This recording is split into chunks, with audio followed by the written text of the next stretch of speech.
Hola, buenas tardes. Hoy vamos a tratar nuestras habilidades sociales. Este es el tercer vídeo de una serie que iniciamos preguntándonos quién hará lo que hay que hacer. Y a continuación vimos un método que ha dominado la posición del bien común.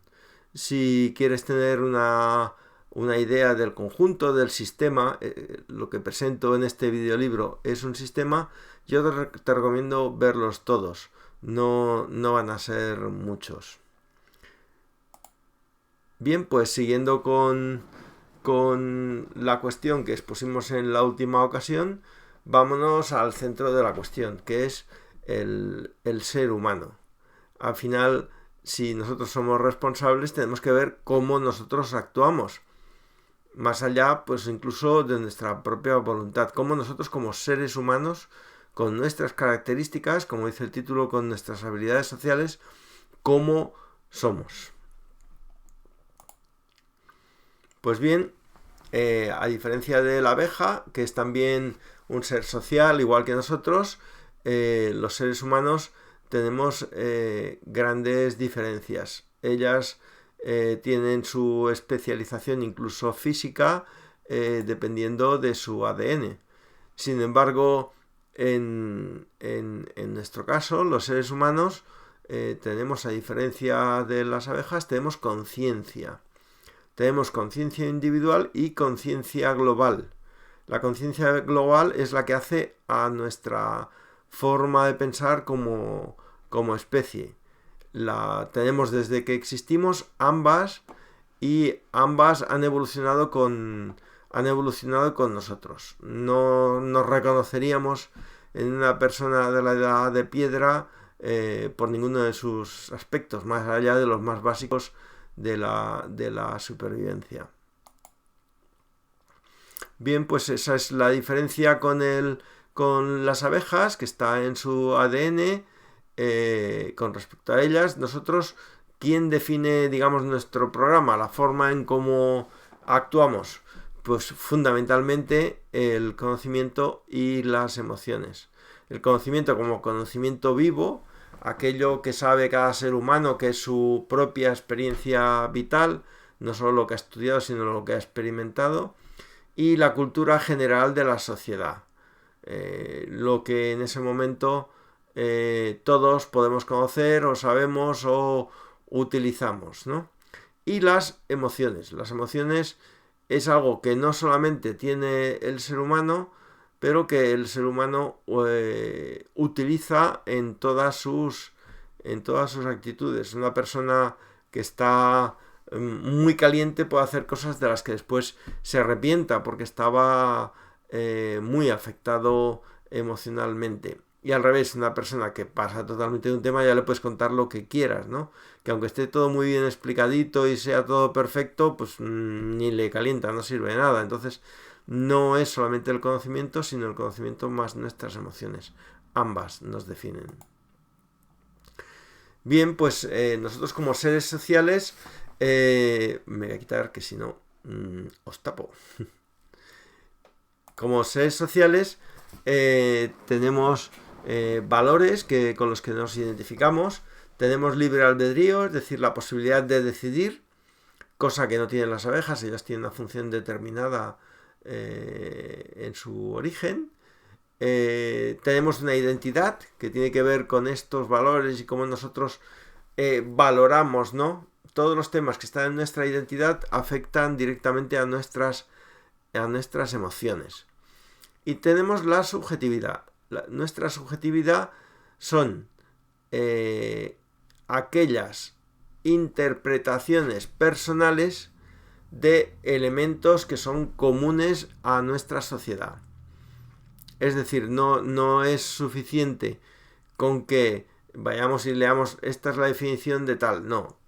Todos tenemos una visión subjetiva de todas las cosas. Esto tiene que ver con el conocimiento vivo, ¿no? Si nosotros hemos experimentado cualquier cosa o se nos ha transmitido una información que cambia el sentido original y la hemos tomado como buena, digamos que nosotros actuamos con nuestra subjetividad, ¿no? Y en función de todos estos elementos se definen nuestras actitudes. Aquí vemos actitudes que son negativas, y pues el conjunto de estas capacidades sociales más nuestras actitudes es como se nos puede ver a cualquiera de nosotros cada día. O sea, os podéis imaginar la variedad tan distinta de personas con las que nos podemos encontrar, ¿no?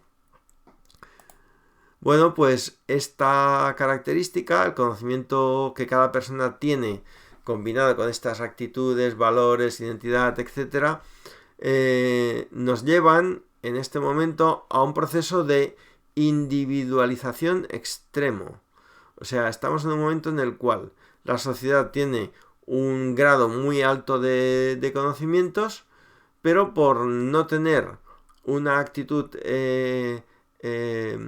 social, con conciencia social por el bien común, pues en todos estamos dominados pues por el bien privado, ¿no? Por esa tendencia nuestra de yo gano lo mío y compito con los demás, y con estos yo no voy a hacer nada, etcétera, etcétera. Todas las actitudes que vosotros podáis imaginar llevan a un proceso en estos momentos de dispersión. Si no somos capaces de cambiarlo, eso es lo que va a suceder, porque, como decía al principio cuando hablaba de la supervivencia, es el bien común, el bien privado más elemental, y nadie de nosotros vamos a renunciar. Entonces, si no nos regimos por el bien común, terminaremos en un proceso de individualización extremadamente exacerbado.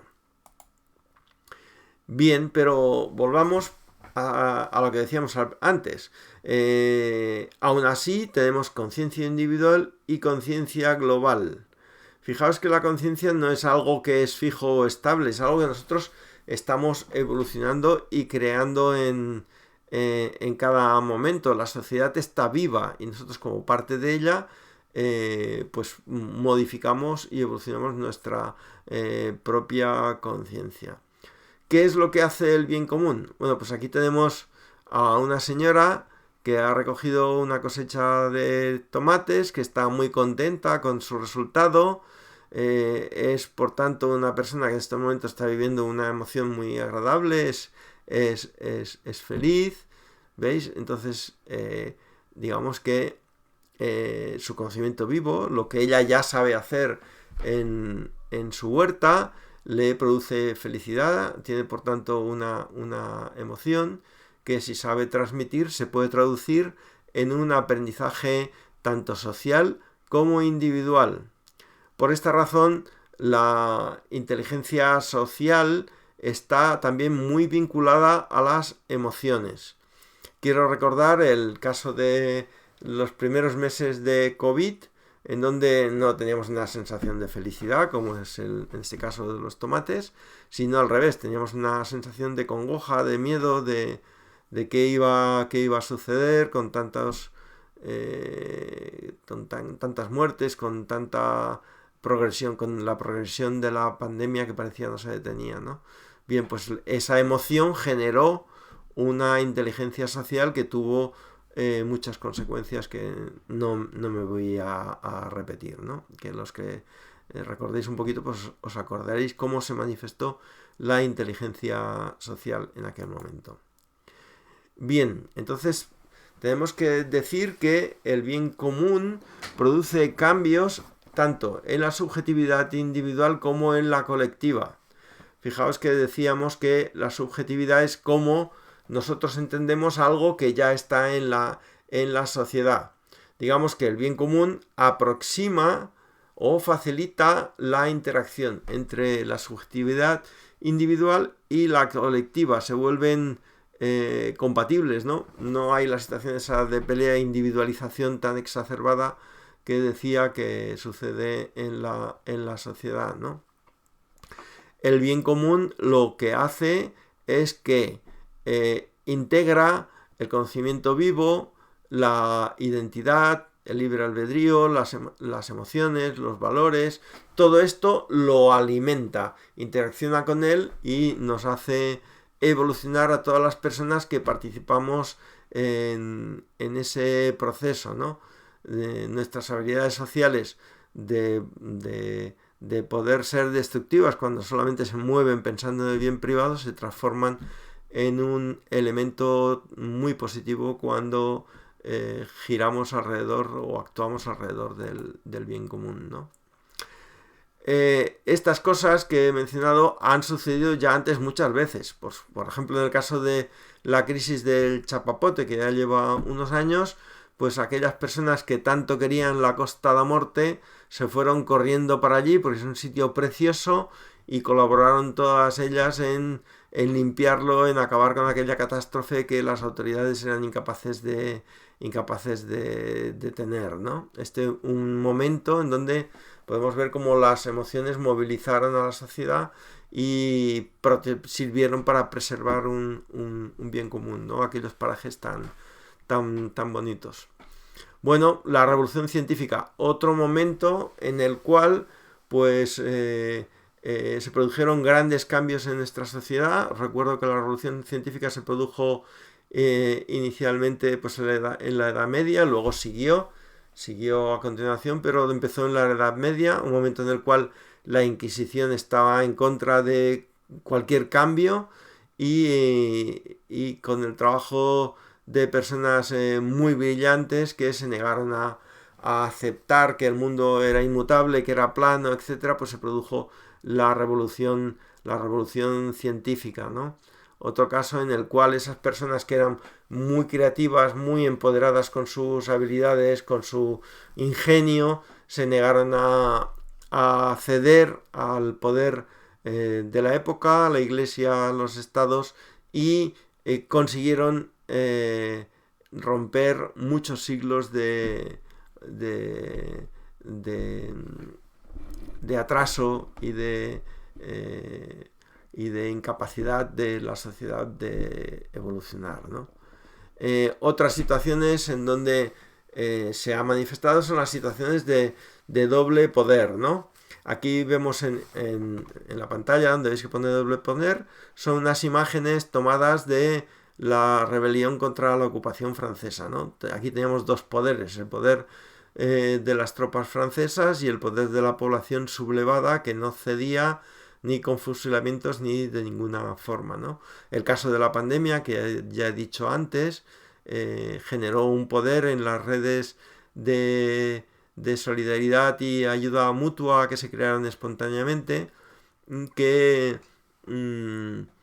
no era igual que el del Estado, ¿no? O sea, se dio una situación en la que la sociedad se movía no por las órdenes jerárquicas habituales del Estado, la ley y demás, sino por un impulso de autodefensa, ¿no? Y también los movimientos sociales. Aquí estamos viendo pues una concentración contra un desahucio, ¿no?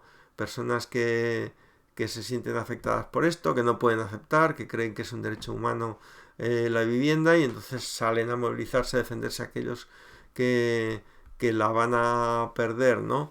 Es otra situación en donde las emociones nos sacan y nos llevan con nuestros valores a defender un bien común como es la vivienda. Bien, pues en nuestra mano está decidir si vamos a seguir por este camino en el cual suceden todas estas cosas y en cuanto pasa la ola parece que no ha ocurrido nada, ¿no? Parece que no hemos aprendido nada. No es cierto. A ver, históricamente siempre hemos ido aprendiendo, pero quizás ahora no tengamos tanto tiempo para aprender de la forma lenta en la que la humanidad ha ido aprendiendo a lo largo de muchos siglos, ¿no? Entonces tenemos que plantearnos si podemos seguir por este camino en donde las cosas van saliendo como van saliendo, o tenemos que plantearnos un cambio y evitar que nuestras habilidades que podrían usarse mejor se utilicen como se estaban utilizando, ¿no? Porque con la individualización no saldremos de la crisis climática, de la falta de alimentos, etcétera, ¿no?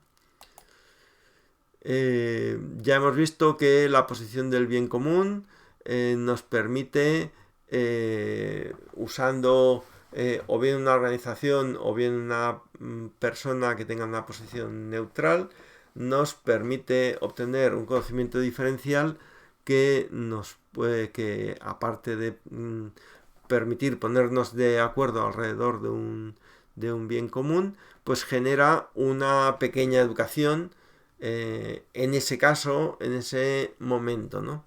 Si esto se repite en otras ocasiones con este mismo método, al final se crea una cultura, una práctica que se vuelve habitual, ¿no? Pues bien, tenemos la suerte de que todos estos procesos ya podemos entenderlos desde el punto de vista científico, ¿no? Quiero empezar pues el caso de las neuronas espejo, que son unas neuronas que tienen otros animales. En el caso de los primates, otros simios también tienen neuronas espejo, ¿no? ¿Qué hacen las neuronas espejo? Pues alguna vez habéis estado en un episodio de estos de risa contagiosa, ¿no? Que alguien cuenta un chiste y se empiezan todos a reír y al final es que no hay nadie que no se ría. Y es porque estas neuronas espejo nos hacen reproducir, si nosotros pretendernos, nos hacen reproducir comportamientos sociales, ¿no? Digamos que son un método fácil de aprendizaje, que intervienen en la subjetividad, en cómo nosotros entendemos las cosas, e intervienen también en cómo actuamos socialmente, ¿vale? Entonces, bueno, las neuronas espejo son un caso, pero digamos que son el inicio y tienen que ver con el conocimiento de nuestra actividad cerebral, ¿no? En donde tenemos tanto las emociones como el conocimiento. Y bien, pues todas estas personas que veis aquí y ciencias, Ramón y Cajal, el primer investigador que se centró en el conocimiento de las neuronas, del cerebro, a principios del siglo XX. Goleman es psicólogo, investigador, que estableció las bases de la comprensión científica de lo que es la inteligencia emocional. La inteligencia emocional es esas respuestas que tenemos interiorizadas de forma automática y que nos salen cuando hay algo que nos mueve, mueve nuestras emociones, nos impulsa a actuar. Pues bien, Goleman descubrió que como tal inteligencia no era automática, sino que se podía educar. Podíamos enseñar, podíamos aprender cómo actuar en los casos que tenemos determinadas emociones y no sacar solamente la respuesta espontánea automática, ¿no? David Gardner lo que aportó fue el conocimiento de que tenemos inteligencias múltiples, de que cada ser humano manejamos distintas fórmulas de inteligencia. Él hablaba de 9 formas, ¿no? Y que siempre en todas esas formas de inteligencia que poseemos o manejamos, siempre tenemos una predominante. Esto es muy importante porque una persona que tiene un tipo de inteligencia predominante no va a entender nunca exactamente igual que otra persona cualquier cosa, porque él se va a tirar por ese tipo de inteligencia que domina a las otras. Esto no quiere decir que no nos ponemos de acuerdo, sino que él va a aportar siempre unos matices que tienen que ver con el tipo de inteligencia que predomina, que en él predomina, ¿no? Y bueno, encima tenemos a Pierre Levy, que es la primera persona que habló de la inteligencia colectiva. Empezó a hablar desde el punto de vista computacional y después, pues ahora es un especialista reconocido de este tema. Fue el primero que dijo que en la inteligencia colectiva no se disuelve la individualidad, ¿no? Que que permanece la individualidad. Bueno, pues de todo esto se han desarrollado otras ciencias, la neurolingüística, la neurociencia, la inteligencia artificial. Fijaos que son ciencias porque se puede trabajar y crear herramientas con ellas, ¿no? Como es la inteligencia artificial, que de momento no imita, no es capaz de sustituir al ser humano porque es pasiva, no es creativa, pero sí copia nuestros mecanismos. Para eso es necesario que tengamos una base científica, si no sería imposible de hacer, ¿no? Bueno, pues esto sería lo fundamental. Ahora quiero plantearos una pequeña reflexión, ¿no? Porque quizás algunas hayáis conocido pues este aspecto científico de cómo somos, que nos permite hoy conocernos mucho mejor que antes, tener unos fundamentos científicos, que nos permite dotar al bien común también de una base científica, y que os quiero comentar algunos casos en los que estos conocimientos ya se están utilizando, pero no para el bien común, sino para el beneficio privado, el beneficio de algunos grupos, ¿no? La primera cuestión que quiero citaros es la manipulación. En las redes sociales es muy habitual encontrarnos con trolls, con gente que provoca, están utilizando nuestras emociones, ¿no? Esto ha llegado a tal punto que se ha introducido en la política y ahora hay empresas de comunicación que se dedican a asesorar a los políticos para cómo aprendan a provocar, aprendan a cómo generar odio. O sea, ya se están utilizando estos conocimientos en el mal sentido, pero ya se están utilizando, ¿no? En la comunicación, pues cuando se produce una crisis en una entidad, se ponen todos nerviosos y entonces hay que saber cómo parar esa situación. Bueno, pues aquí entran los equipos de comunicación que están entrenados en dominar las emociones de ese momento, reconducir las cosas. Bien, pues otro aprendizaje que tiene que ver con esto, ¿no? Y muchos desarrollos en el tema de la psicología. Ya no tenemos únicamente el psicoanálisis que había desde el principio y que a mí personalmente nunca me gustó demasiado, ¿no? Ahora podemos dar una base científica a las enfermedades de la mente o a las enfermedades sociales y encontrarles una solución con mayor facilidad, ¿no? Bien, pues todas estas técnicas, todas estas ciencias que se han desarrollado en estos últimos 50 años nos permiten abordar el bien común de otra forma. En la posición del bien común hemos visto un método construido utilizando estas técnicas. Y quiero recalcar un método, porque se pueden hacer muchas más cosas que en adelante pues os contaré. Y bueno, pues como en los otros vídeos, aquí una pequeña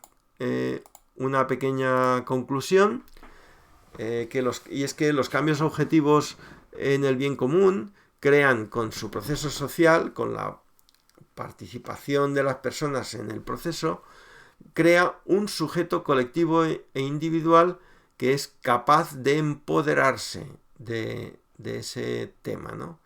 Esta sería pues un poco la conclusión. Y para finalizar, aquí tenéis en esta URL sbiencomún.es habilidades sociales, tenéis los elementos conceptuales que he utilizado en esta charla. Y bueno, sin nada más, nos vemos en el siguiente vídeo. Un saludo y muchas gracias por estar aquí.